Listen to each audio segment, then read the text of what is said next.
Well, there's a statement coming in from the Tamil Nadu Chief Minister M.K. Stalin on Prime Minister Modi saying that if the Prime Minister Modi comes back to power, India will be turned into a ruckus-filled nation instead of a peace-loving nation, saying that it is the BJP that sows the seeds of hatred. பிரதமரா ஒரு ஜனநாயகவாதி வருவதை உறுதி செய்ய போகுது. உங்க வாக்கு தான் ஒரு மனிதனே மேய்க்க ஒருத்தரை பிரதமர் பொறுப்புல உட்கார வைக்க போகுது. தமிழ்நாட்டை மதிக்கிற, தமிழர்களை வெறுக்காத ஒருவர் பிரதமர் ஆகணும்னா அது உங்க கையில தான் இருக்கு. அதுக்கு பிரதமர் நரேந்திர மோடிய தோற்கடிச்சாகணும்.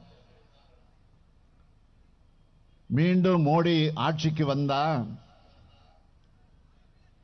அமைதியான இந்தியா அமளியான இந்தியாவாக மாறிடும். அதற்கு சமீபத்திய உதாரணம் மணிப்பூர் மாநிலத்தில் நடந்த கலவரம். அந்த மாநில மக்கள் என்னென்ன கஷ்டப்பட்டாங்க. சொந்த நாட்டிலேயே அகதிகள் மாதிரி வாழ்ந்தாங்க. நம்ம எம்பிக்கள் குழு போய் பார்த்தப்போ தாய்மார்கள் கதறினாங்க. அதெல்லாம் மறக்க முடியுமா? அதனாலதான் அழுத்தம் திருத்தமாக சொல்லுகிறேன், பாஜக மீண்டும் ஆட்சிக்கு வந்தா ஒரு தாய் மக்களா வாழற, ஒற்றுமையா வாழக்கூடிய இந்தியாவை வெறுப்பு விதைகளை தூவி நாசம் பண்ணிடுவாங்க. அதை மனசுல வச்சு அமைதியான வளர்ச்சியை நோக்கிய இந்தியாவுக்காக நீங்க வாக்களிக்கணும்னு கேட்கத்தான் நான் வந்திருக்கிறேன். சில நாட்களுக்கு முன்னால குமரிக்கும் திருநெல்வேலிக்கும் பிரதமர் நரேந்திர மோடி வந்திருந்தார். Dharni joining us live right now. Dharni, good morning. This statement is coming after multiple visits of the Prime Minister this year alone to the state of Tamil Nadu and other southern states as well. Here is M.K. Stalin attacking Prime Minister Narendra Modi.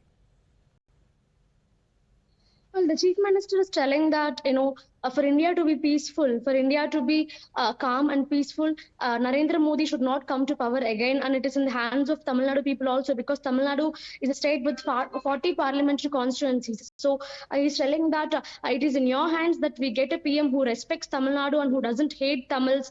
And for that, we have to beat Prime Minister Narendra Modi, is what the Chief Minister is telling. And he's also citing Manipur as an example. He's telling that, the people of Manipur lived like refugees in their own state.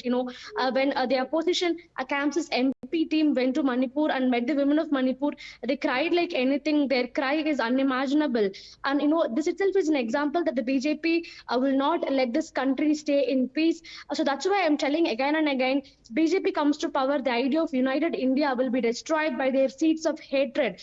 So we should not let this seeds of hatred turn into plants and trees. We should stop it right from the beginning in its root. So is what the Chief Minister is trying. Chief Minister of Tamil Nadu against the Prime Minister, saying that the BJP will sow the seeds of hatred if it wins, and if the BJP wins, the idea of united India